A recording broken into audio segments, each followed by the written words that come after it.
As you walk into the church, notice the marble mosaic floor. Inlaid with precious stone, the floor is a stark contrast to the simple wooden ceiling. A duality of grandeur and simplicity. This grandiosity is also visible in the ornately embellished altarpiece that stretched from the ceiling to the floor behind the altar. It is a truly breathtaking experience to take in all the visual aesthetics that the basilica has to offer. So take your time and peruse them at your leisure. When you've made your way to the richly adorned main altar at the end of the nave, you will see a large statue of Saint Ignatius Loyola protecting an infant Jesus. Follow the gaze of Saint Ignatius' eyes and you will see that they are raised towards a huge gilded sun above his head, on which the letters IHS can be seen again.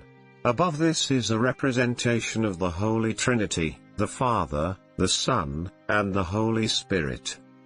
Another notable feature within the basilica is the altar table that is used during the Holy Mass. The table is gilded and adorned with the figures of Christ and his apostles at the Last Supper, along with the words Haim Hoji Kud, which in Konkani translates to "This is my body."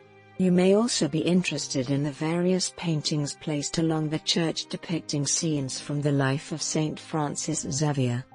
To the right of the altar is the legendary site that attracts most of the tourists to this basilica, the body of Saint Francis Xavier himself.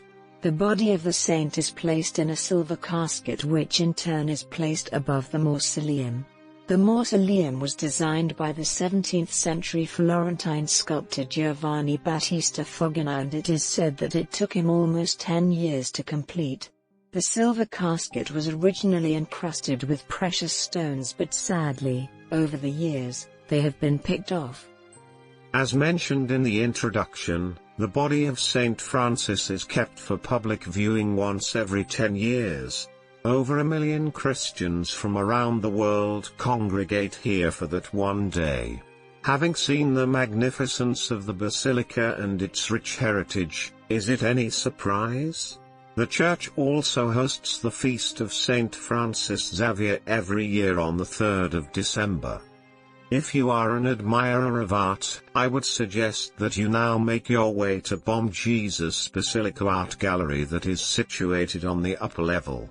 The gallery contains stunning works by the Goan surrealist painter, Dom Martin.